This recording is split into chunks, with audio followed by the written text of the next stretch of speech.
queridos, para aquellos que probablemente no lo saben y que se vienen sumando el día de hoy, estamos siguiendo una serie de estudios bíblicos titulada La familia que Dios quiere. Y es un título interesante porque podríamos pensar en cuál es la familia que para mí es lo que yo encuentro bonito, agradable. A veces miramos una foto, ¿verdad? Y vemos qué linda familia, qué bonita foto, qué bonita familia. Pero estamos aquí destinados a mirar en la palabra del Señor cuál es la familia que Dios quiere. Se ha dicho, nadie me enseñó a ser esposo, o nadie me enseñó a ser padre, o nadie me enseñó a ser un buen hijo. Pero la verdad es que si miramos en la palabra del Señor, sí hay alguien que nos enseña a ser padres, si hay alguien que nos enseña a ser esposos, si hay alguien que nos enseña a ser esposas, y si hay alguien que nos enseña a ser hijos, que es nuestro Señor a través de su palabra. Y eso es lo que hemos de alguna manera querido dedicar en este tiempo, a través de los días miércoles, a través de enero y febrero, hasta la primera semana de marzo vamos a estar estudiando esta serie de estudio bíblico que es a través de un material que tenemos, que varios lo han traído responsablemente, ¿verdad? Así que espero que ahí estén anotando, destacando, ese material es suyo, así que no se preocupe. Para que estudiemos juntos este tema, la familia que Dios quiere. Ya esta es la tercera semana de estudiar juntos esta serie o este material, y la verdad es que ha sido de bendición. Hemos estudiado cuál es el origen del hogar, Dios instituyendo el hogar, la familia. Allá en el libro de Génesis observamos algunas áreas importantes con respecto a lo que es el hogar cristiano, como su importancia, su origen. Observamos cuáles son los propósitos del hogar cristiano. Pero también la semana pasada estuvimos hablando un poco en relación a lo que es la comunicación en el hogar, lo que son nuestras palabras en el hogar. ¿Sí? Todos nos comunicamos a diario, ¿verdad? Todos pronunciamos palabras, pero la semana pasada estudiamos cuál es la manera bíblica en la cual nosotros debemos comunicarnos unos a otros dentro de lo que es el hogar. Para comenzar el día de hoy, bueno, antes que todo, querido Guillermo le ha entregado algunos papelitos, ¿verdad? No sé si los entregó a todos, querido Guille, pero básicamente la idea de esos papelitos es que en algún momento yo les voy a pedir el que tiene tal texto bíblico que lo pueda leer, ¿ya? Es solamente para que podamos agilizar un poco y que no me critiquen después de que yo soy muy larguero, ¿verdad? No. Pero básicamente es para eso. Cuando yo diga tal texto y usted lo ve y lo tiene en su hojita ahí, para que lo pueda leer y ahí alguno de los hermanos de multimedia les va a pasar un micrófono para que lo puedan leer. Así que bueno, permítame orar para poder comenzar y vamos a iniciar este tiempo de alguna manera guiados por el Señor y por su Espíritu para que Él esté hablando a nuestras vidas a través de su palabra. Señor, te damos tantas gracias por este tiempo, por poder congregarnos, Señor, porque hoy tu pueblo se ha reunido para poder alabar tu nombre, engrandecerte, reconocer, Señor, quién eres tú, Señor, en nuestras vidas, Señor. Gracias, Padre, por este lindo tiempo de alabanza, de cánticos, Señor, de poder escuchar testimonios, Señor, de cómo tú obras en cada una de nuestras vidas. Y ahora, buen Dios, nos disponemos a poder estudiar tu palabra, Señor. A poder estudiar, Señor, lo que tú nos quieres enseñar el día de hoy, Señor. Porque sabemos, Padre, que en tu palabra tenemos, Señor, consejos prácticos de cómo vivir nuestra vida en distintas áreas, Señor. Y danos, Señor, ahora oídos atentos, Señor, poder estar concentrados en tu palabra y que pueda ser un tiempo de edificación también para nuestras vidas. Gracias, buen Dios, por nuestras visitas, por también poder recibir a personas nuevas, Señor, que nos alegra y nos anima, Señor, el corazón, y así también por cada hermano y hermana que ha llegado, por los que están por llegar, para que no se pierdan también de este lindo tiempo. Te lo rogamos a través de Cristo nuestro Salvador. Amén. Muy bien, ¿les gustan las encuestas? ¿Sí? Algunos sí, algunos no. Bueno, vamos a hacer una pequeña encuesta en la que usted tiene que responder sí o no, pero levantando la mano, ¿ya? Sin hablar. Solamente si usted levanta la mano, yo voy a asumir que eso es un sí, y si no levanta su mano, o sea, si la deja abajo, yo voy a asumir que eso es un no. Una pregunta simple, no se sienta intimidado con esto, no estamos grabando tampoco, se está grabando para acá, no para allá, así que no se asuste de que vamos ahí a grabar a todos los que levantaron la mano. Pero a ver, una pregunta, con la mayor honestidad, ¿alguna vez ha tenido una pelea con alguien? A ver, levante su mano. Ah, ya las tengo a todos. Todo identificado. No se preocupe, con confianza. Número 2, ¿alguna vez ha tenido algún problema, un conflicto con un amigo suyo? A ver. Ah, ya. Varias manos levantadas. Ya, muy bien. No muy bien. Número 3, ¿alguna vez has tenido un desacuerdo con tus padres? ¿Sí? Ya, muy bien. Excelente. Ya está el hermano Escobar ahí. Muy bien. Nos estamos enterando de cosas que nada. Muy bien. ¿Cuál era? Número 4 parece que estamos. ¿Alguna vez has tenido alguna diferencia con algún hermano en Cristo? ¿No? Ya. Muy bien. Pregunta número 5, y esto solamente para los casados. ¿Has discutido con tu esposa? Yo voy a levantar las 2 manos, ¿ya? Para ser bien honesto. Si es bien honesto, eso, levante las 2 manos, bien, pastor. Muy bien. Bueno, son preguntas interesantes, ¿no? Yo creo que muchas veces, aunque no nos gusta mucho la palabra conflicto o problemas, creo que siendo bien honestos, en varias etapas de nuestra vida podemos decir, sí, he tenido conflictos, he tenido problemas, no solamente con hermanos probablemente de nuestra iglesia, hermanos en Cristo que amamos, probablemente con personas de afuera, familiares, círculos internos, padres, cónyuges, pero la verdad es que, siendo bien honestos, siempre vamos a encontrar un problema, siempre vamos a encontrar un conflicto. La verdad es que lo que voy a decir no es nada nuevo, pero no estamos solos en el mundo. Y eso lo sabemos, ¿verdad? Eso no es nada nuevo. Pero la verdad es que muchas veces no estamos conscientes de lo que eso significa. Porque el no estar solo en el mundo significa que voy a estar rodeado por personas en mi trabajo, por personas en la iglesia, por personas fuera de la iglesia, pero también en el círculo más íntimo que es el hogar. Y en el hogar, sin lugar a dudas, debemos entender a través de la palabra del Señor que más temprano que tarde vamos a experimentar conflictos. Y es por eso, mis queridos, está ya operativo ¿no? Pero pueden ir ustedes mismos avanzando, ¿sí? No hay problema. Vamos a considerar hoy el tema los conflictos en el hogar. Ese va a ser el tema que vamos a considerar el día de hoy. Los conflictos, problemas, situaciones que se pueden presentar dentro de un hogar cristiano. Dentro de un hogar cristiano. Y eso es lo que vamos a considerar. Solamente para recordar algunas apreciaciones de este curso o de este material, quiero en primer lugar recordar, estas cosas las vamos a ir repitiendo, solamente para que usted recuerde en qué se basa este material. En primer lugar, recordemos algunas apreciaciones de este curso. Si puede ir avanzando ahí. Este curso está establecido sobre la base de que las Escrituras son todos suficientes para la vida del creyente. Y la palabra de Dios es suficiente para poder ser el esposo que Dios quiere, la esposa que Dios quiere, para vivir una vida que agrade al Señor. ¿Se acuerda 2 Timoteo 3:16? Toda la Escritura, ¿qué dice? Es inspirada por Dios y útil, ¿para qué cosa? Para enseñar, para redarguir, para corregir, para instruir en justicia. ¿Y el fin último cuál es? Verso 17. A fin de que el hombre de Dios sea perfecto, enteramente preparado para toda buena obra. Y esa es la palabra de Dios. La palabra de Dios es útil para cada área de nuestra vida. Y eso nosotros debemos creerlo.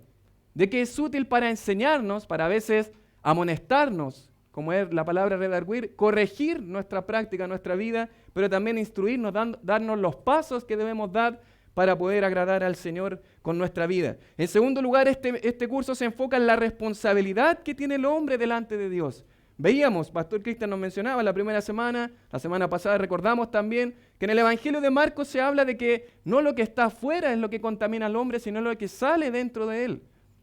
Y muchas veces queremos nosotros cambiar, ¿verdad?, a la persona que está alrededor nuestro.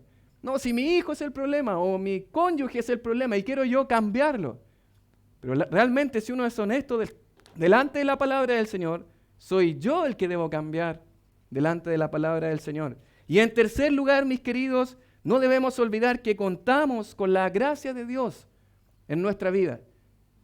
Y yo creo que ya en las semanas que hemos pasado usted se ha sentido confrontado por la palabra del Señor. Yo me he sentido confrontado porque tengo mucho que cambiar, mucho que corregir. Probablemente usted también lo ha hecho y uno ha dicho, me hace sentir mal la palabra de Dios. Y eso es bueno. Porque la palabra de Dios, ¿verdad?, penetra, ¿verdad?, hasta el fondo de nuestra vida, corrige lo que debe corregir, pero al mismo tiempo contamos con la gracia de Dios en nuestra vida.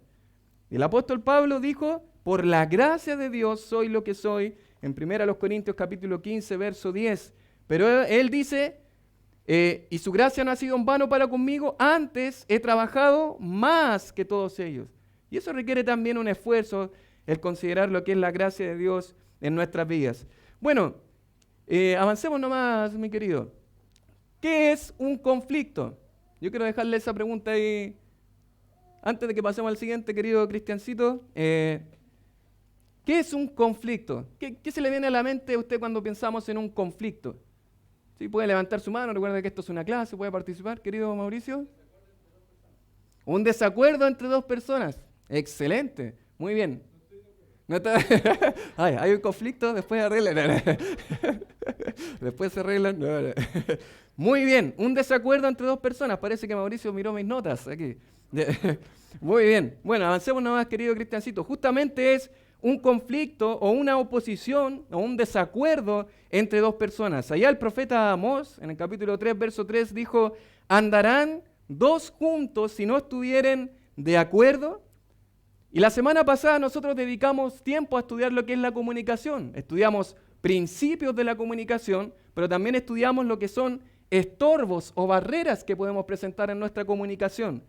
Pero a veces esos estorbos van produciendo ya más que simplemente una mala comunicación. Ya se produce una crisis, un conflicto. Cuando hay un problema, un desacuerdo. Y vamos a mirar que hay distintos tipos de conflictos, de distinta envergadura, pero de alguna manera un conflicto, como hemos dicho, es una oposición o un desacuerdo. Es cuando, de alguna manera, ahí podemos ver una imagen, la misma cosa se observa de manera diferente para dos personas. Es el mismo elemento, la misma idea, la misma situación, pero hay dos personas que tienen una mirada diferente de esa situación. Y por lo tanto se produce un conflicto. Los conflictos no solo son parte de la vida familiar, sino que las Escrituras nos enseñan que son parte de la vida de todo creyente, aún en medio de la iglesia local. Negar esto sería completamente nocivo a la hora que los conflictos lleguen. Y la verdad, mis queridos hermanos, es que más temprano que tarde los conflictos llegarán. Nos basta solamente leer el precioso libro de los Hechos. Podemos avanzar nomás. Y es interesante, siempre recordamos el libro de los Hechos como un precioso libro donde hay crecimiento numérico, ¿verdad? La iglesia se está expandiendo, está predicando el evangelio. De alguna manera nuevas personas están conociendo el mensaje de Cristo Jesús. Pero no muchas veces hablamos de los conflictos que hay en el libro de los Hechos. ¿Le llama la atención eso? A veces hablamos de cuántas personas se convirtieron, de cómo está creciendo la iglesia, un gran avivamiento espiritual, las personas están conociendo el verdadero evangelio, Cristo Jesús, el que había muerto y resucitado. Pero si miramos con otros lentes el libro de los Hechos, nos vamos a dar cuenta de la cantidad de conflictos que el escritor Lucas narra. Si usted mira conmigo, lo puede ir mirando en pantalla. En Hechos capítulo 6, los judíos helénicos, que tenían un trasfondo griego, esa es la idea de helénico, ahí en Hechos capítulo 6, murmuraron en contra de los otros judíos, los judíos que no tenían un trasfondo griego, ¿verdad? En lo tocante a las viudas, ¿se acuerdan que ellos decían las viudas no están siendo desatendidas en la distribución diaria de los alimentos? Y esto va a llegar a los apóstoles. Hechos capítulo 6, hay un conflicto dentro de la iglesia local. En Hechos capítulo 7, judíos tuvieron un conflicto serio contra Esteban. Al punto que en este capítulo Esteban va a presentar su defensa delante de estas personas. Un serio conflicto contra él. En Hechos capítulo 9, los discípulos no querían juntarse con Saulo. ¿Se acuerdan? Estamos hablando discípulos dentro de la iglesia. Ahí en Jerusalén, Pablo va a llegar, ¿verdad? O Saulo en este tiempo es llamado, pero ellos tenían miedo. Él era el que perseguía a los cristianos. Tenían miedo de juntarse y no querían juntarse con él. Y vamos a ver que ahí llega Bernabé, ¿verdad? Para de alguna manera ser intercesor y poder presentarle ante los apóstoles a Saulo. En Hechos capítulo 15, ¿qué sucedió? El conflicto, ¿verdad?, que se presentó producto de estas personas que son llamados judaizantes, ¿verdad?, que iban enseñando de que uno es salvo, pero al mismo tiempo debe, ¿qué cosa? Circuncidarse. Si no, no eres realmente salvo. Y se va a producir un conflicto. Personas van a empezar a dudar, ¿soy realmente salvo? Parece que no. Y esto va a tener que tratarse, ¿verdad?, en el concilio en Jerusalén. Y el capítulo 15 del libro de los Hechos, casi es un pasaje que yo, si fuera por mi propia elección, yo lo sacaría. Casi siento que ensucia la gran dupla Pablo y Bernabé. Da unas ganas de decir, pero ¿por qué está eso ahí? Pero bueno, justamente está para mostrarnos que a veces eso pasa en la obra del Señor. Mientras ellos habían predicado el Evangelio, habían recorrido todos esos lugares, volvieron a Antioquía, pero ahora salieron de nuevo. Pero aquí hubo un conflicto. En este caso, Bernabé quería llevar a Juan Marcos en el viaje. ¿Y qué dijo Pablo?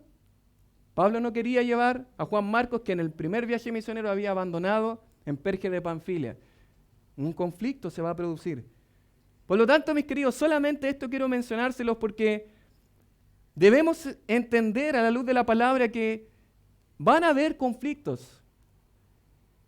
Debemos entender que los conflictos son parte de la vida del creyente. Y ahora, ¿cuánto más si hablamos de una relación entre un esposo y una esposa, o podríamos decir entre un padre y un hijo, o entre hermanos, de verdad, carnales, que viven dentro del mismo hogar y comparten la mayor parte del tiempo juntos? ¿Cuánto más? Por eso, mis queridos, yo quiero animarles en primer lugar a eso, que no tratemos de odiar o evitar los conflictos, porque van a llegar, y a veces uno se siente pésimo porque ha discutido, ¿verdad?, con su cónyuge, o porque ha tenido una... Discutir es normal. Y hemos levantado las manos. Todos en alguna ocasión hemos tenido alguna discusión. Ahora el problema es cómo resolvemos un conflicto, cómo resolvemos una situación, una discusión, un problema dentro del hogar. Por eso lo que vamos a considerar hoy, brevemente, el bosquejo de nuestra clase, no sé por qué digo brevemente, pero bueno, esperemos que sea breve. Vamos a considerar como bosquejo de nuestra clase los conflictos en el hogar. Vamos a ver dos partes: la resolución de conflictos y, en segundo lugar, cuáles son nuestras respuestas ante los conflictos. ¿Sí? Así que vamos a considerar en primer lugar cuál es la resolución de los conflictos. Resolución, hablamos de cesar el conflicto, o sea, que el conflicto se llegue finalmente a un acuerdo, como decía el profeta Amós, ¿verdad? A llegar a un acuerdo, a llegar a estar con paz, que es lo que vamos a ver actualmente. En primer lugar, la resolución de conflictos. El problema de los conflictos conyugales o entre hermanos no son los conflictos en sí, sino nuestra perspectiva de ellos. En vez de ver los conflictos como algo terrible que debemos odiar o evitar, podemos verlo como oportunidades, como una gran oportunidad. Y eso nos va a dar una perspectiva muy diferente a la hora que el conflicto llegue. Dice la palabra del Señor ahí en, no sé si a alguien le di Mateo capítulo 5, verso 9, creo que no, creo que todavía aquí en esta porción no. Pero lo interesante es que en las bienaventuranzas el Señor Jesucristo dice: bienaventurados, doblemente felices o dichosos, los, ¿qué cosa? Pacificadores. Pacificadores, que buscan la paz. Esa es la idea. Por eso, en primer lugar, debemos ver los conflictos como oportunidades para ser pacificadores. A veces lo encontramos como tan lejano esto a nuestra realidad, pero podemos ser pacificadores. Podemos nosotros ser personas que buscan la paz en medio de algún conflicto, de alguna situación. Dice, porque ellos serán llamados hijos de Dios. Y Romanos capítulo 12, verso 18, dice, si es posible, en cuanto dependa de vosotros, ¿qué dice? Estad en paz con todos los hombres. Eso es lo que dice el apóstol Pablo a los romanos. Entonces, en primer lugar, es una gran oportunidad para que usted y yo seamos pacificadores, para que de algún conflicto, de alguna situación, podamos encontrar la paz, podamos llegar a un acuerdo y de alguna manera solucionar lo que ha sucedido. Pero en segundo lugar, los conflictos son grandes oportunidades para crecer y madurar en el Señor. Proverbios capítulo 27, verso 17 dice, hierro con hierro se aguza, y así el hombre aguza el rostro de su amigo. Sé que parece un poquito extraña la versión, pero otras versiones lo traducen como, y el hierro se pule con el hierro, y el hombre se pule en el trato con su prójimo. De alguna manera lo que dice la palabra es que a través de mi prójimo, de la persona que está al lado mío, el Señor va puliéndome. Y habla del rostro, va puliendo mi rostro. De alguna manera el Señor a través de personas va haciendo madurar nuestro carácter. Y la verdad es que eso es así. Y a veces podríamos decir, pero me cuesta con esta persona, choco con ella, no lo aguanto. Pero probablemente el Señor la ha puesto ahí para poder pulir su rostro, para que usted vaya madurando en el Señor, creciendo. El Señor ha puesto hermanos, hermanas, y esto se aplica también a la iglesia local, pero en el contexto del hogar nos ha puesto personas para justamente producir eso. Padres, esposos, esposas, hermanos, hijos, para poder pulir nuestro carácter. Para la resolución de conflictos, yo voy a estar citando, la verdad, gran parte de lo que he desarrollado en este material lo he sacado de un libro titulado Pacificadores, que es de un autor llamado Ken Sande. Y es un libro precioso, es un libro muy interesante que he podido leer y que me ha dado a entender la importancia de los conflictos. Es un libro justamente centrado en lo que significa ser un pacificador en medio de los conflictos. Y varias áreas que he tocado, que voy a ir mencionando, están basadas justamente en este libro. Si usted quiere profundizar más, lo puede buscar, aunque me ha costado un mundo poder buscarlo de manera en físico, lo tenemos en digital con mi esposa porque ella lo leyó en su magíster, pero no lo he podido encontrar físico. Si usted lo puede encontrar y lo puede comprar, nos puede dar el dato, sería ideal. Pero por el momento yo no lo he podido encontrar en físico este libro. Pacificadores de Ken Sande. Y bueno, y él plantea 4 columnas en la resolución de conflictos, que es lo que yo quiero compartir con ustedes. 4 columnas que debemos tener presentes a la hora de enfrentar algún conflicto en nuestra vida. Y en primer lugar, como hemos dicho, la familia existe para la gloria de Dios. Y justamente es eso lo que es el primer pilar. Los conflictos son oportunidades ¿para qué? Para glorificar a Dios. En medio del conflicto, en medio de una situación. Primero los Corintios 10:31, ¿había alguien que lo tenía? ¿Sí? Silván, ahí Carlitos le va a pasar el... Dice, si pues coméis o bebéis o hacéis otra cosa, hacedlo todo para la gloria de Dios. Amén. Muy bien.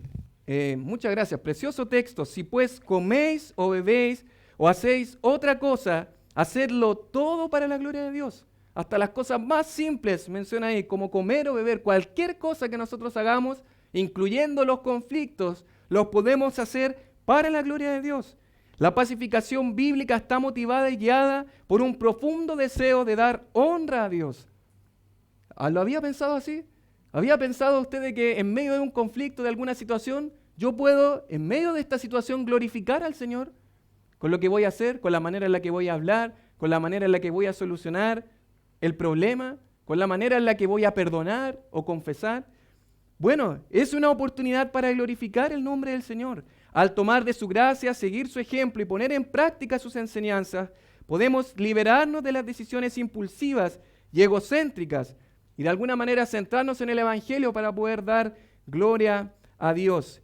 Primer pilar entonces, en la resolución de conflicto, glorificar a Dios. En segundo lugar, saque la viga de su propio ojo, sacar la viga de nuestro ojo. Ese es un segundo pilar de los conflictos. No sé si alguien tiene este texto, Mateo 7:5, querido Joel. Ahí va a recibir su... Dice, hipócrita, saca primero la viga de tu propio ojo y entonces verás bien para sacar la paja del ojo de tu hermano. Amén. Muy bien, precioso texto. Aquí el Señor Jesucristo está en el Sermón del Monte, ¿verdad? Capítulos 5, 6 y 7, está haciendo este discurso, este sermón del monte o de la montaña, y Él está diciendo, hipócrita, saca primero la viga de tu propio ojo y entonces verás bien para sacar la paja del ojo de tu hermano. ¿Y qué quiere decir esto? Que a veces simplemente estamos viendo lo que la otra persona está haciendo. El problema de la otra persona o el pecado de la otra persona. Y es algo que nos va a suceder. Y a veces una de las cosas que yo he preferido cuando he tenido que estado en algún conflicto, en alguna situación con mi esposa, tomarme un tiempo para pensar, a ver, ¿qué fue lo que yo hice? Porque a veces es tan fácil pensar, oh, ella hizo esto, ella dijo esto, ella hizo tal cosa. Y eso es tan fácil, ¿verdad? Uno se acuerda tan fácilmente de lo que hace el otro. Pero ¿a qué nos invita este texto? A nosotros examinarnos delante de la palabra del Señor y darme cuenta, No, algo yo tampoco hice bien. Puede que ella haya hecho cosas de manera incorrecta, que haya sido pecaminosa delante del Señor, pero ¿qué hay de mí? Y ese es el segundo pilar. Atacar a otros solo genera contraataques. Por esta razón Jesús nos enseña a reconocer nuestros propios aportes al conflicto antes de centrarnos en lo que han hecho otros. Y eso es lo que debemos buscar. ¿Qué es lo que yo he hecho? ¿Cuál ha sido mi problema, mi pecado delante del Señor y su palabra? Tercer lugar, restaure humildemente. Restaurar humildemente es el tercer pilar. No sé si hay alguien que tiene este texto. Sí, hermana Helen, ahí Carlitos le va a pasar el micrófono.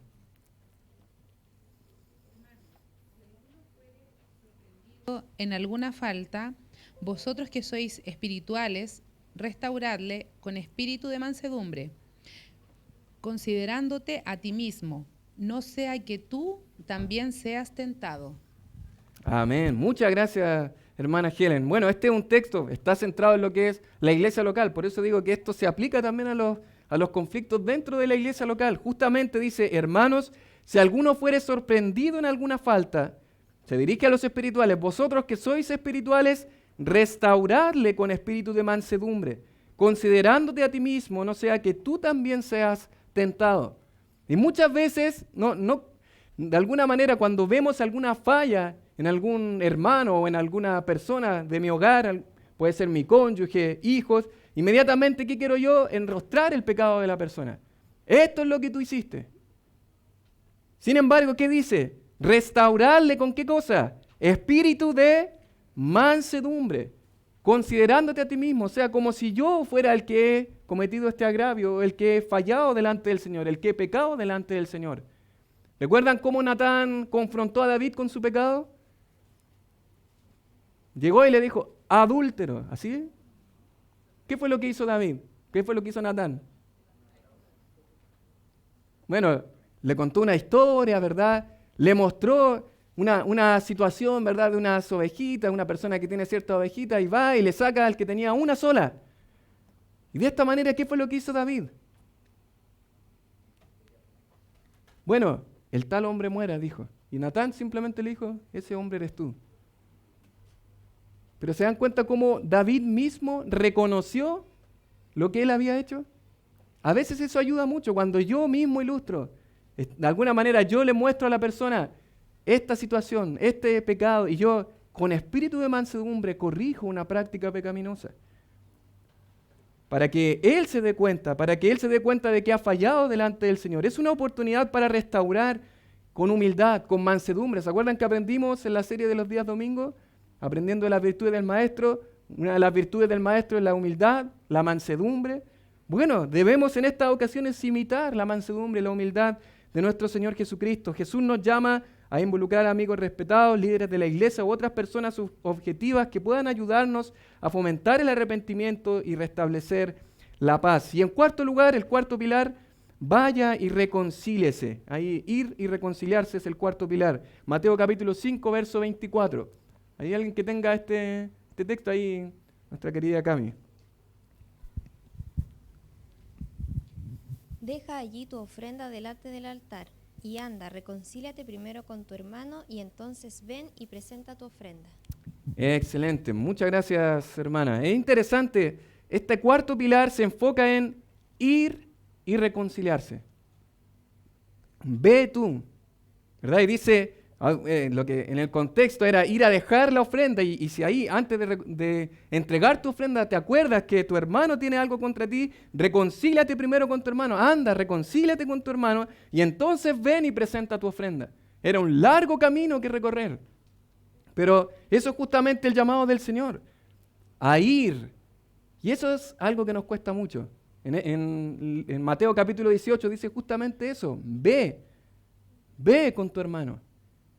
Y a veces tendemos nosotros a qué hacer, ir a un tercero, ¿verdad? Y solapadamente decir, uy, estoy preocupado por tal hermano, por tal hermana. Este hermano me tiene preocupado. Y finalmente, ¿qué es eso? Es una murmuración solapada, simplemente para exponer al hermano frente a un tercero. ¿Qué dice la palabra? No, yo debo ir. Yo debo ir delante del hermano. Yo debo ir, en este caso, delante de mi cónyuge. Yo debo ir frente de alguna persona de mi hogar que esté presentando alguna situación. Yo debo ir, es una acción propia. De manera que estos 4 pilares de alguna manera nos ayudan, estas 4 columnas nos ayudan a poder entender un poco los conflictos como oportunidades para ser pacificadores, para crecer, para madurar en el Señor. De alguna manera, si pudiésemos resumir estas 4 columnas en 4 preguntas, podríamos decir lo siguiente. En primer lugar, glorifique a Dios. La pregunta es, ¿cómo puedo agradar y honrar a Dios en medio de esta situación? En medio de la situación, del conflicto en el que estoy, podemos hacernos esa pregunta. ¿Cómo puedo agradar y honrar a Dios en medio de esta situación? Segunda pregunta, saque la viga de su ojo. ¿Cómo puedo demostrar la obra de Jesús en mí, asumiendo la responsabilidad por mi contribución a este conflicto? ¿Cómo puedo yo demostrar la obra de Jesús asumiendo mi responsabilidad en este conflicto? En tercer lugar, restaure humildemente, se podría resumir en la pregunta, ¿cómo puedo servir a otros amorosamente, ayudándolos a asumir su responsabilidad por su contribución a este conflicto? ¿Se da cuenta cómo la 2, el punto 2 tiene que ver con mi responsabilidad y el tercero tiene que ver con la responsabilidad del otro? Bueno, en el 2 hay algo que yo tengo responsabilidad, pero en el 3 hay algo que el otro ha hecho. Hay algún pecado, alguna situación, algo que ha contribuido en el conflicto a la otra persona, y yo debo amorosamente, en amor, ¿verdad?, corregir y mostrar cuál es su responsabilidad en este conflicto. Y en cuarto lugar, vaya y reconcíliese. La pregunta podría ser, ¿cómo puedo demostrar el perdón de Dios y propiciar una solución razonable a este conflicto? Bueno, eso básicamente en cuanto a la resolución de conflictos, mis queridos.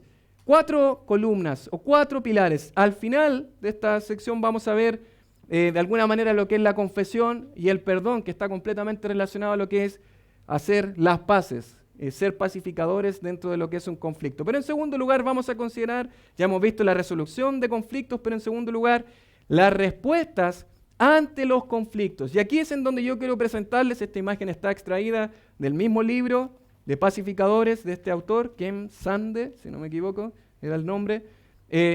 Esa imagen es la imagen clave de este libro, por eso yo quería presentársela y la coloqué ahí en sus materiales, en sus notas, para que la puedan observar. ¿Cuál es la idea de esta loma resbaladiza? Esto es, ¿cuáles son nuestras respuestas delante de los conflictos?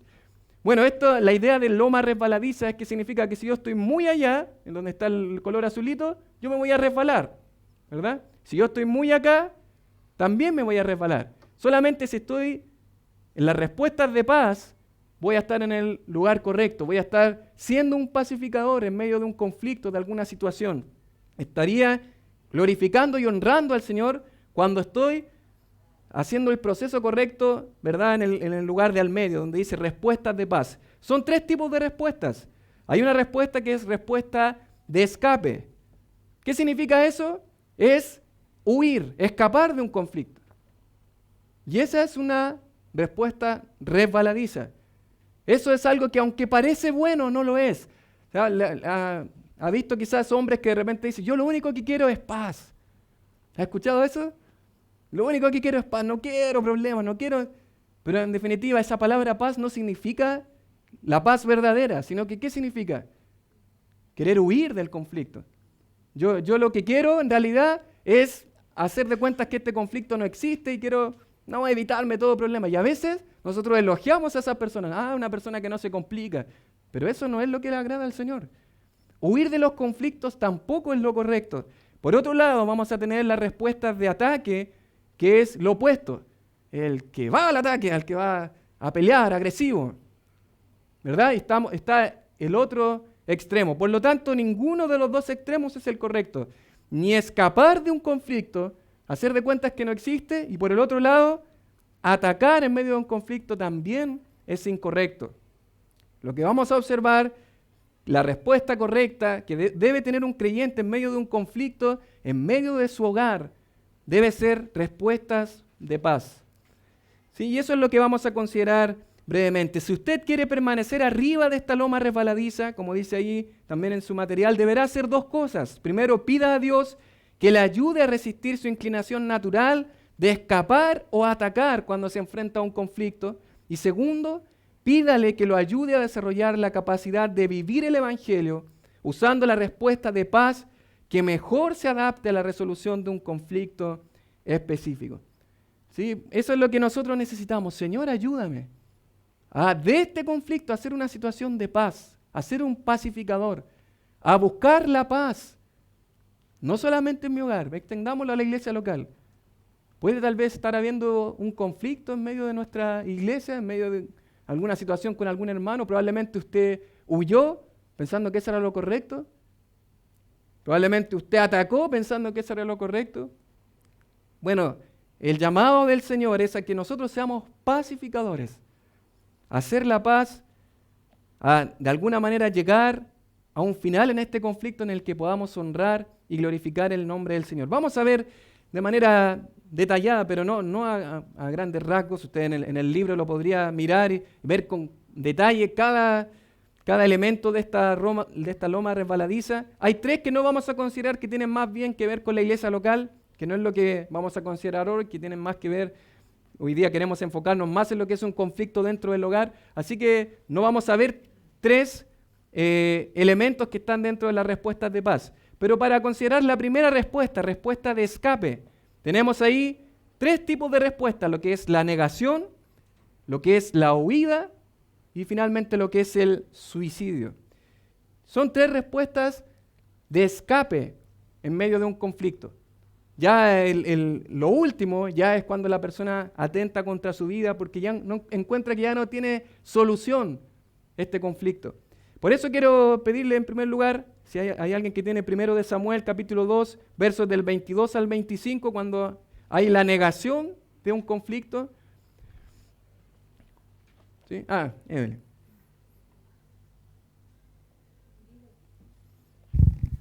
Dice, pero Elí era muy viejo y oía de todo lo que sus hijos hacían con todo Israel y cómo dormían con las mujeres que velaban a la puerta del tabernáculo de reunión. Y les dijo, ¿por qué hacéis cosas semejantes?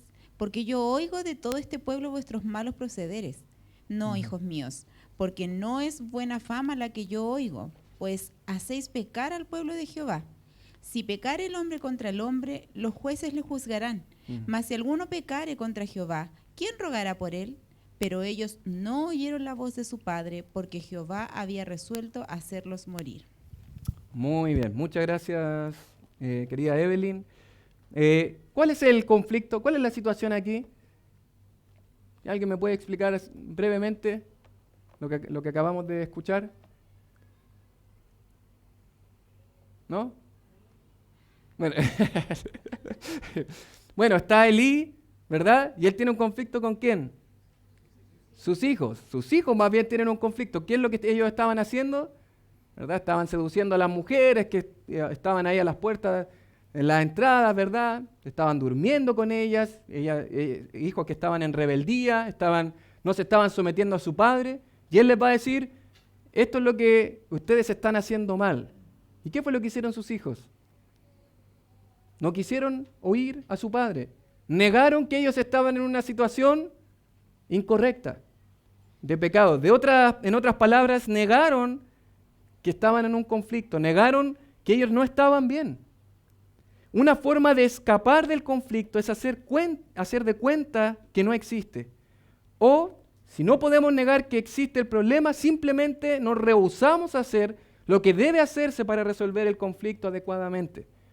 Simplemente quiero tener alivio, ¿verdad? Como dice ahí, alivio temporal. Y de alguna manera creemos que eso es lo que va a solucionar el conflicto. Pero eso es simplemente, es como hacer de cuentas que no existe, pero la bola de nieve sigue creciendo. Es una pequeña bolita, pero sigue creciendo. Yo solamente la ignoré, pero crece, hasta que finalmente tenemos el tremendo conflicto. ¿Por qué? Porque yo a tiempo no quise reconocer que había un conflicto. Y entonces una de las primeras cosas es negar. Una de las primeras respuestas de escape es negar que un conflicto existe. Y en segundo lugar, la huida. Ahí tenemos un ejemplo en Génesis capítulo 16, versos del 1 al 6. ¿Hay alguien que tiene ese texto por ahí? Mi querida Helen también. Ya, no hay problema. Lea nomás, querida Helen, no hay problema. Ya. Sarai, mujer de Abraham, no le daba hijos, y ella tenía una sierva egipcia que se llamaba Agar. Dijo entonces Sarai a Abraham: ¿Ya ves que Jehová me ha hecho estéril? Te ruego, pues, que te llegues a mi sierva, quizá tendrá hijos de ella. Y atendió Abraham al ruego de Sarai. Y Sarai, mujer de Abraham, tomó a Agar, su sierva egipcia. Al cabo de 10 años que había habitado Abraham en la tierra de Canaán, y la dio por mujer a Abraham su marido. Y él se llegó a Agar, la cual concibió, y cuando vio que había concebido, miraba con desprecio a su señora. Entonces Sarai dijo a Abraham: mi afrenta sea sobre ti. Yo te di mi sierva por mujer, y viéndose encinta, me mira con desprecio. Juzgue Jehová entre tú y yo. Y respondió Abraham a Sarai: he aquí, tu sierva está en tu mano. Haz con ella lo que bien te parezca. Y como Sarai la afligía, ella huyó de su presencia. Muy bien. ¿Pusieron más atención ahora a la lectura? Ahora estamos un poquito más despiertos. ¿Cuál es el conflicto aquí? A ver, ¿quién me puede resumir cuál es la situación? ¿Cuál es el conflicto que acabamos de leer? Querido Mauricio. Ujú. Claro. Exactamente. Muy bien. Entonces hay un conflicto aquí entre Agar y Sarai, ¿verdad? ¿Y qué fue lo que hizo Agar? Huyó del conflicto, ¿verdad? Escapó.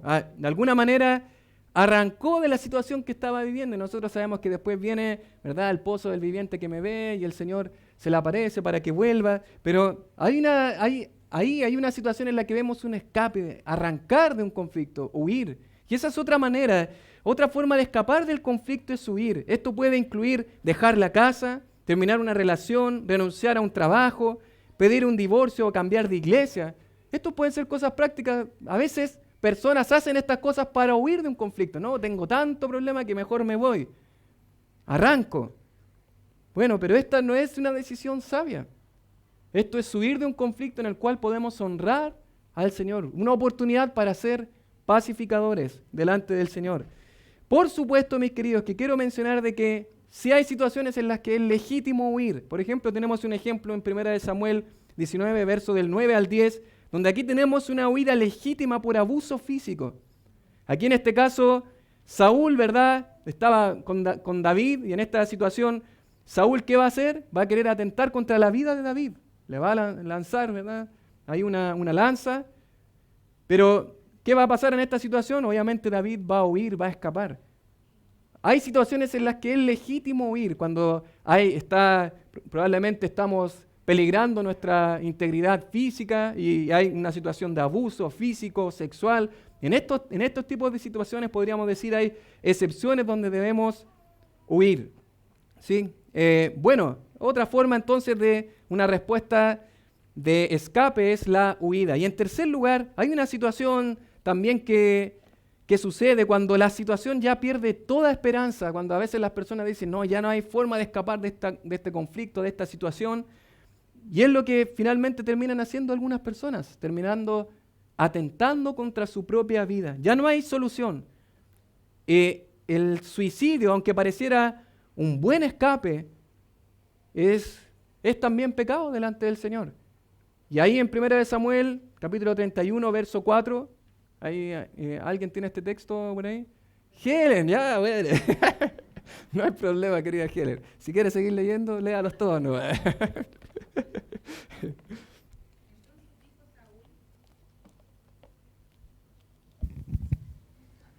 Entonces dijo Saúl a su escudero: saca tu espada y traspásame con ella, para que no vengan estos incircuncisos y me traspasen y me escarnezcan. Mas su escudero no quería, porque tenía gran temor. Entonces tomó Saúl su propia espada y se echó sobre ella. Muy bien. Bueno, tenemos ahí el tercer ejemplo, la tercera respuesta. Cuando ya las personas creen que no hay solución, cuando ya creen que no hay esperanza en un conflicto, en alguna situación, es justamente atentar contra su vida, que es lo que va a hacer Saúl. Ya va a decir, bueno, ya no hay solución, ya no les veo escapatoria a esta situación. Y personas terminan justamente atentando contra su propia vida. Bueno, consideremos en segundo lugar las respuestas de ataque. Tenemos ahí 3 tipos de respuestas. Una de ellas es la respuesta de agresión. Respuesta de agresión. Y ahí tenemos Hechos capítulo 6, versos del 8 al 15. ¿Hay alguien que tiene este texto, querido Carlitos?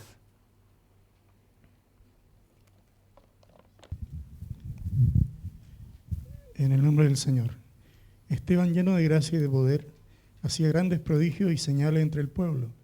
Entonces se levantaron unos de la sinagoga llamada de los Libertos y de los Cirené, de Alejandría, de Cilicia y de Asia, disputando con Esteban, pero no podían resistir a la sabiduría y el espíritu con que hablaba.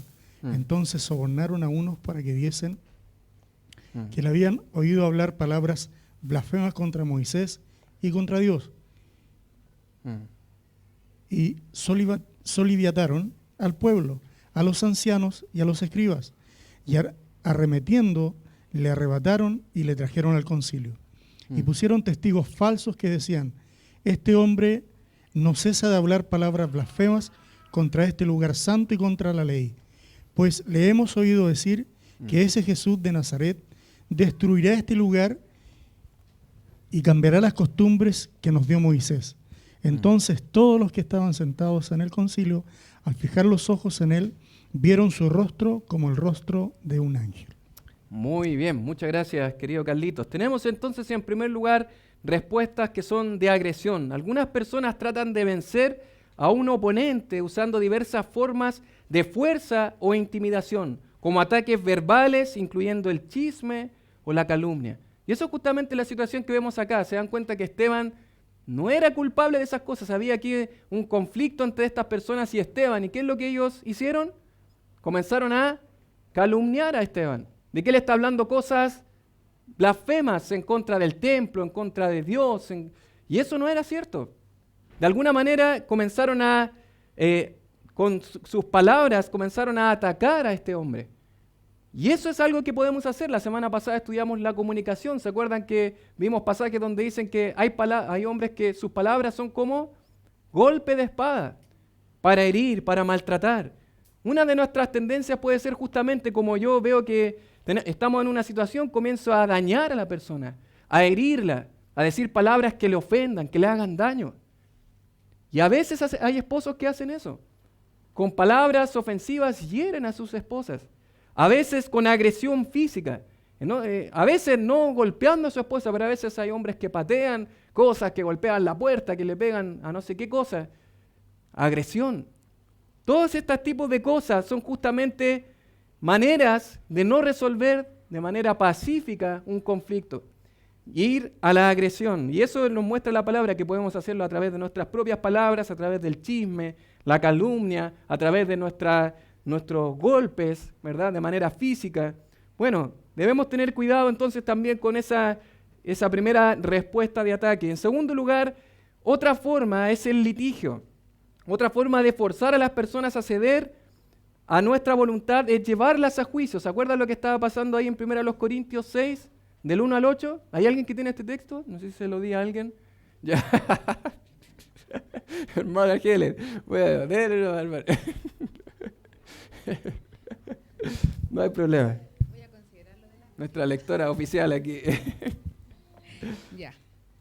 ¿Osa alguno de vosotros, cuando tiene algo contra otro, ir a juicio delante de los injustos y no delante de los santos?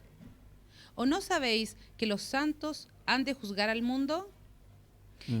Y si el mundo ha de ser juzgado por vosotros, ¿sois indignos de juzgar cosas muy pequeñas? ¿O no sabéis que hemos de juzgar a los ángeles? ¿Cuánto más las cosas de esta vida? Si, pues, tenéis juicios sobre cosas de esta vida, ¿ponéis para juzgar a los que son de menor estima en la iglesia? Para avergonzaros lo digo, pues que no hay entre vosotros sabio, ni aun uno, que pueda juzgar entre sus hermanos, sino que el hermano con el hermano pleitea en juicio, y esto ante los incrédulos. Así que, Por cierto, es ya una falta en vosotros que tengáis pleitos entre vosotros mismos. ¿Por qué no sufrís más bien el agravio? ¿Por qué no sufrís más bien el ser defraudados? Pero vosotros cometéis el agravio y defraudáis, y esto a los hermanos. Muy bien, muchas gracias, hermana Helen, nuevamente. En 1 Corintios capítulo 6 tenemos un caso en que usted sabe que había muchos problemas, muchas situaciones dentro de la iglesia en Corinto, y una de esas que habían pleitos, divisiones, contiendas, ¿verdad? Porque algunos decían, yo soy de Pablo, yo soy de Cefas, yo soy de Apolos, y habían conflictos dentro de la iglesia local, pero habían conflictos que ellos no supieron resolver bien, al punto de que personas estaban yendo a los tribunales demandando a un hermano, ¿verdad? Por causa de algún conflicto. Conflictos que no era necesario hacer eso. Y el apóstol Pablo dice, esto debieron haberlo resuelto ustedes mismos dentro de la iglesia. ¿Por qué llevaron esta situación delante de incrédulos, delante de los tribunales? Esto no debía haberse hecho así. Es otra manera de atacar. De atacar en medio del conflicto es para poder hacerle daño a la persona. Yo voy ante autoridades. Estamos hablando cuando la situación es una situación que no está ante la ley, sino que es un conflicto natural, pero personas van ante la ley para de alguna manera hacer daño a la otra persona. Y eso obviamente es otra manera de atacar. Hemos visto la agresión, el litigio, pero ya una de las terceras formas, en casos extremos, las personas pueden estar tan desesperadas por ganar una disputa que intentarán matar a quienes se los oponen. ¿Se dan cuenta cómo la del escape es atentar contra mi propia vida? Y en la de atacar es atentar contra la vida del otro. Y eso es justamente otro extremo al que podemos llegar en medio de un conflicto, de alguna situación. Y eso es lo que ocurre en Hechos 7, del 54 al 58. ¿Hay alguien que tiene este texto? Querida Dani, ahí, querido Carlitos, para poder leer este texto. Al oír esto, se sintieron profundamente ofendidos y crujían los dientes contra él. Pero Esteban, lleno del Espíritu Santo, fijó los ojos en el cielo, vio la gloria de Dios y a su Hijo de pie a la diestra de Dios, y dijo, veo los cielos abiertos y al Hijo del Hombre de pie a la diestra de Dios. Entonces ellos gritaron a gran voz y tapándose los oídos se lanzaron a una contra él. Echándolo fuera de la ciudad, comenzaron a apedrearlo, y los testigos pusieron sus mantos a los pies de un joven llamado Saulo. Excelente, muchas gracias, querida Dani. Bueno, tenemos una situación aquí en donde las personas llegaron justamente a atentar contra la vida de Esteban. Y esto no lo podían hacer. Recuerden que el pueblo de Israel estaba bajo ¿qué imperio? Romano. Y había un proceso para poder hacer. Ellos no podían llegar y atentar contra la vida. De hecho, el tribunal, el concilio, no era para determinar eso, porque debían hacerlo frente a un tribunal romano. Y ellos no podían hacer esto, y al mirar, ¿verdad?, enfurecidos en sus corazones, crujían los dientes contra él, finalmente arremetieron contra él y atentaron contra la vida de Esteban. Asesinaron a Esteban. Bueno, esto podría parecernos demasiado extremista, pero dice la palabra del Señor en 1 Juan 3:15, todo aquel que aborrece a su hermano es homicida. Y a veces nosotros probablemente no hemos asesinado a alguien, pero con nuestra forma de atacar en los conflictos, ¿qué estamos haciendo? Estamos asesinando a nuestro hermano, a nuestro cónyuge, a las personas de nuestro hogar. Estamos mostrando odio. Bueno, vamos a considerar cuál es la respuesta correcta que debemos tener ante los conflictos, que son las respuestas de paz. Y para esto solamente vamos a considerar 3 de los elementos, no los 6, porque los otros ya tienen que ver más con la iglesia local, cuando se presentan 2 testigos, y vamos delante de la congregación, pero solamente quiero mencionar estas 3 ideas. Una de ellas es pasar por alto. Muchas disputas son tan insignificantes que deben ser resueltas pasando por alto silenciosa y deliberadamente una ofensa. Y ahí tenemos 2 proverbios interesantes que nos dicen algo en cuanto a lo que es pasar por alto alguna situación, cuando un conflicto no es tan grave como muchas veces pensamos. Y podemos nosotros pasar por alto lo que alguien me ha hecho, ¿sí? Así que, querido Carlitos, no sé si alguien tiene Proverbios 19:11, ahí, Anita, y Proverbios 12 también. ¿Suena? Sí. Ya, dice Proverbios 19:11. La cordura del hombre detiene su furor y su honra es pasar por alto la ofensa. Ujú. Y Y Proverbios capítulo 12, verso 16. 12:16 dice, el necio al punto da a conocer su ira, mas el que no hace caso de la injuria es prudente. Muy bien, entonces tenemos dos proverbios que nos muestran el buen juicio hacia el hombre paciente, su gloria es pasar por alto la ofensa. Y a veces hay situaciones en las que no es necesario llegar a otro punto. Hay situaciones, conflictos que son simples, en los que yo puedo simplemente dejar pasar por alto la ofensa. Y dice aquí justamente, el que no hace caso de la injuria es justamente prudente.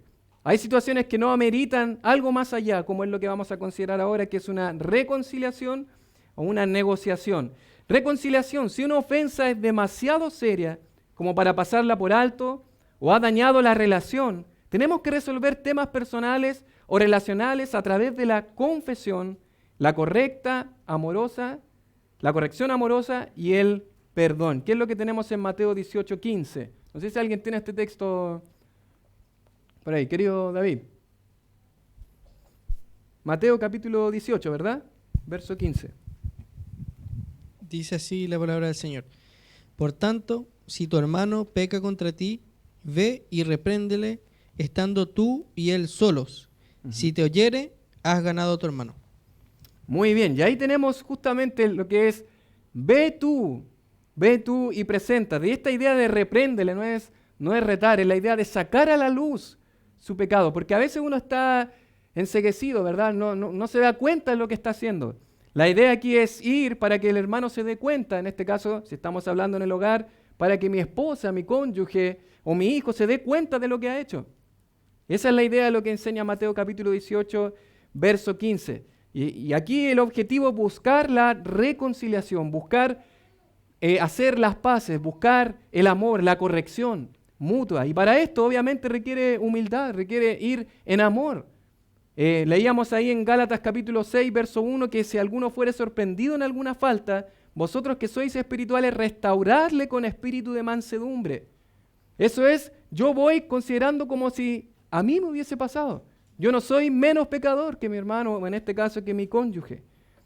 Bueno, y en otras ocasiones, otras situaciones son las negociaciones, aun cuando resolvemos exitosamente temas vinculados a la relación entre las partes, tal vez necesitemos todavía solucionar temas materiales relacionados con dinero, propiedad u otros derechos. Y esa ya es una idea más de negociación. Ahora, mis queridos, algunas ideas prácticas ya para ir finalizando.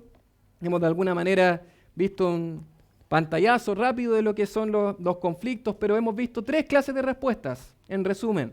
Respuestas que son de escape, cuando yo huyo, cuando yo hago de cuentas que el conflicto no existe. Otras respuestas que son de ataque, ambas son de la loma resbaladiza, ¿verdad? Ambas cosas no agradan al Señor, ambas cosas no están bien delante del Señor, pero tampoco debemos escapar ni tampoco atacar. El objetivo debe ser un pacificador. Y algunas recomendaciones prácticas: mejore su habilidad y disposición para escuchar.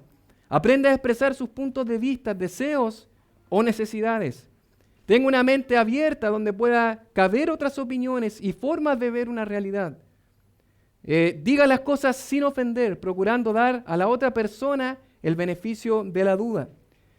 Procure hablar de un asunto a la vez, ¿verdad? Que a veces empezamos a tocar y este tema, y este tema, y este tema, y al final no resolvemos los conflictos porque estamos abarcando mucho y no estamos hablando de una situación. Procure asumir la responsabilidad por aquello en lo que usted considere que ha contribuido al problema. Solamente para finalizar, mis queridos, voy a mencionar 2 recomendaciones prácticas en relación a lo que es la confesión y el perdón. Cuando estamos en medio de un conflicto, lo que debemos buscar, en primer lugar, si yo he fallado, si yo he pecado contra mi cónyuge, contra la persona que tengo el conflicto, yo debo confesar. Pero por otro lado está lo que es el perdón, porque si a mí me han ofendido, yo debo perdonar. Por eso quiero mencionar 2 aspectos prácticos acerca de la confesión y acerca del perdón. Dice la palabra en Santiago 5:16, confesaos vuestras ofensas unos a otros. Cuando confieses tus pecados que has cometido contra otros, quiero mencionar 3 cosas prácticas. no lo acuses, no lo juzgues o saques a relucir sus fallas. A veces nosotros tendemos a confesar, pero al mismo tiempo estamos diciendo lo que el otro hizo.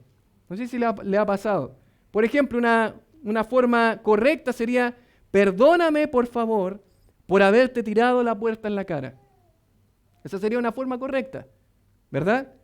Pero una forma incorrecta sería: perdóname, por favor, por haberte tirado la puerta en la cara cuando me dijiste estúpido. ¿Se entiende? O sea, mientras yo estoy diciéndole perdón por lo que hice, ¿qué estoy haciendo? Estoy sacando a la luz lo que la persona me dijo. Y esa no es una manera bíblica de confesar nuestros pecados. Esa no es una manera correcta. En segundo lugar, no des excusas. Otras veces, a veces confesamos nuestro pecado, pero ¿qué es lo que hacemos? Damos excusas por lo que hice. Por ejemplo, una forma correcta sería: perdóname, por favor, por usar un pésimo vocabulario y malas palabras. Esa sería una forma correcta. Pero una forma incorrecta sería: por favor, perdóname por usar un pésimo vocabulario, pero es que hoy no ha sido un buen día para mí. No sé si le ha pasado, se siente identificado con eso. Pero a veces pedimos perdón, pero ¿qué hacemos? Me excuso mientras estoy confesando mi pecado.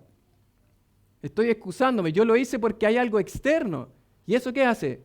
Quita mi responsabilidad delante del Señor, como pecador delante del Señor y de su palabra.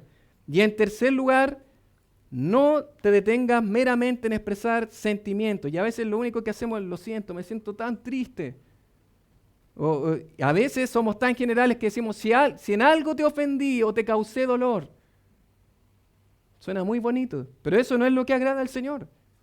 Eso de si en algo te ofendí, o sea, soy como de manera general, puede que en algo te haya ofendido. No, yo debo decir lo que hice.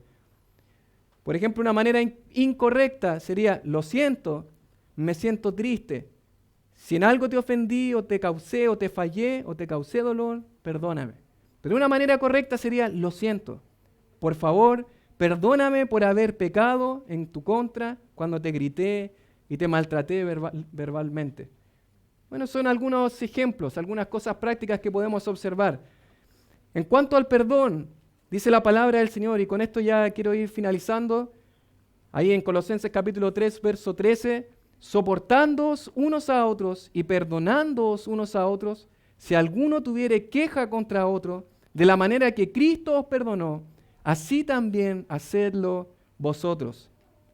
El perdón es el amor de Cristo en acción, y es una promesa de, en primer lugar, no llevar registro de los errores cometidos. Y a veces perdonamos, pero ¿qué hacemos? Tenemos anotaditos las cosas que me hicieron.